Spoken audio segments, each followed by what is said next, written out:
Yo, what's up guys, welcome back to a brand new video here on my channel, and today's video I'm going to cover the new best keybinds for beginners here on mouse and keyboard in Fortnite Chapter 3 Season 2. And if you guys enjoy this content, please don't forget to leave a like and subscribe to my channel. This rap mode says so much. And without any further ado, let's get straight into this topic.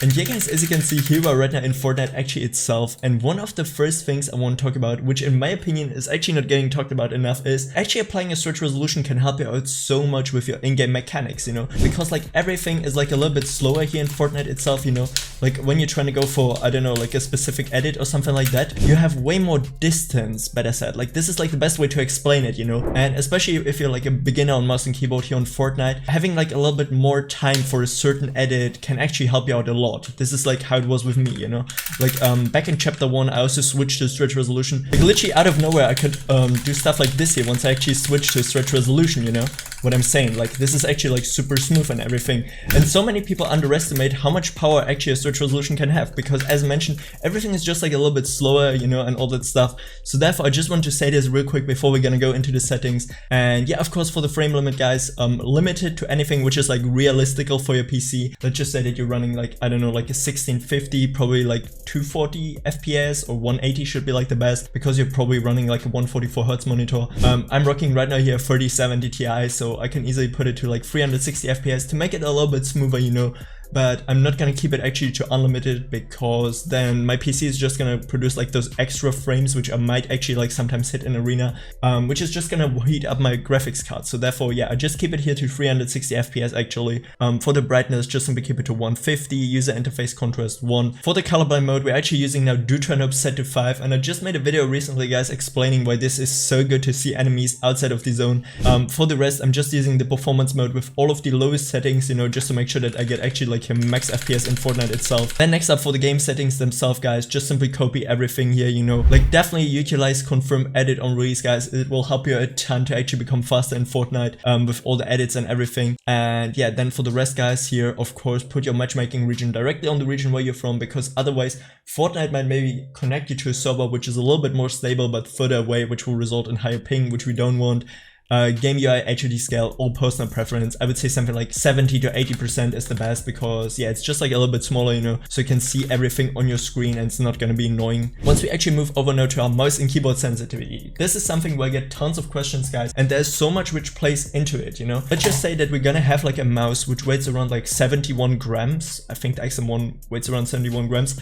You can't just copy like the settings of like a player who's using, let's just say, like a G Pro Superlight, you know. Like this mouse is a little bit lighter. This is also like modded, you know, with hyperglides and all that stuff. Actually Tiger ice skates, and here on this one I get hyperglides. So the glides also play like a huge role into it. I would personally say something between like 5 to 7% on your X and Y on 800 DPI is gonna work the best for literally like anyone, because like even like I think like 99% of the most earning Fortnite players are playing on something between like 5 to 7% 800 DPI. So therefore there has to be something right with this like kind of sense, you know, when like so many high tier Fortnite pros are using something in this area. And yeah, then for the targeting sensitivity, I actually use 38.1%. I would also say something between like 30 to 40% is like the most common one. And yeah, I actually do use double movement guys. I'm just gonna leave a link to a video where I explain what double movement is. It pretty much gives you like this controller type movement, you know, on mouse and keyboard. So you have like these hard side strafes while actually like, you know, utilizing movement here in Fortnite. That's the easiest way to explain it. And yeah, as mentioned, as long as you're like between like 5 to 8% on 800 DPI, you're chilling 100%. I wouldn't really recommend you to go higher. I know there are like tons of really good players who are playing on something crazy like 15% on 800 DPI or even higher, but yeah, realistically talking about like what's like experience from esports, lower sense is actually like better for aim and everything, you know, for stability. And now guys, let's actually talk about the most important part, which is of course our keybinds here.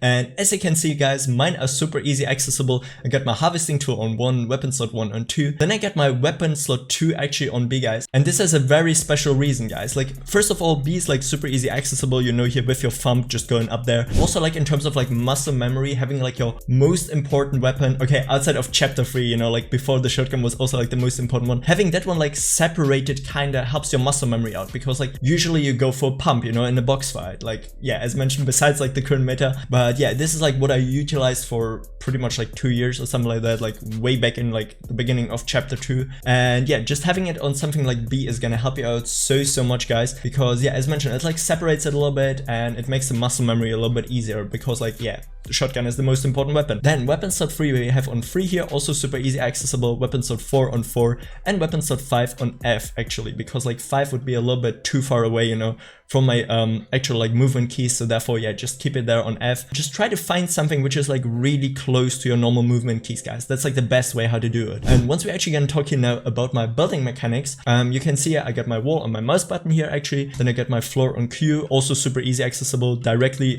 between like a W and A, so therefore yeah, of course you gotta put it there. Then we have our stairs here as well on the other mouse button, and my roof on C, and my G Pro is just empty. Okay. Yeah guys, I forgot to charge my G Pro apparently, so therefore we gotta utilize now the Ingame XM1. But yeah, the same thing applies here guys. As mentioned, try to find like really like keybinds which are as close as possible to your WASD binds. As you can see, Q and C are directly like docking on them, so of course I gotta utilize them. And for the rest, like tons of Fortnite Pro players are also using their mouse side buttons, because it's just like such an easy bind to access, and especially moving like as many of those keybinds over to your mouse is gonna help you out so much because of like your muscle memory, you know, and especially with like building and everything. Just having everything on your keyboard is not the most optimal way to have it. Then for my editing bind, I actually utilize E. I also have like scroll wheel reset, guys, super important. I think like everyone knows it by now. And yeah, for the rest you can just take a look here at my keybinds actually real quick and copy whatever you feel like. I would say like all these are like a little bit like unnecessarily, like driving a boat or stuff like that. So yeah, I'm just gonna like scroll through it real quick. And with that said, you already get like the best keybinds, guys. And I gotta say those here work really well with me actually here. It's just like a little bit weird now playing with the Ingame XM1 because I haven't used this in so long. But yeah, you can see all my mechanics here are super on point, and yeah, especially the building is super easy. And I'm just gonna give you like a small tip, guys, like how to identify if your keybinds are actually good enough. Of course, this takes a little bit of practice, like you can't expect to do this like straight up after one day. You're gonna place a floor, you're gonna place a cone, edit through both of them, place a stair, flip the stair, place a wall, edit through it, place another stair, another floor and cone, and edit out. And once you actually are able to do this here, you know, like a few times, you know for a fact that your keybinds are good because you have like full control, you know what I'm saying, boys? You know, once you're able to do like a few like quad or triple edits behind each other, you already know that your keybinds are gonna be super good for you. And yeah, I would just simply say that we're pretty much done here with this settings video now, guys. And yeah, please make sure to follow me actually on Twitter, guys, super important. I'm really active there every single day and I would highly appreciate a follow. And yeah guys, with that said, this is it for today's video. If you enjoyed it, please don't forget to leave a like and subscribe to my channel. That's what I'm about to say so much. And if you still have any more questions, feel free to ask me them down in the comment section below. I try to answer as many as possible. And with that said, have a great day, have a great night whenever you're watching this. And until next time, stay awesome. I'm out. Peace. That shit too light. Big foreign hoe, come get inside. Diamond Gucci link, come take a dive. Kill that shit, but just don't kill the vibe. Yeah, we the ones they talking about.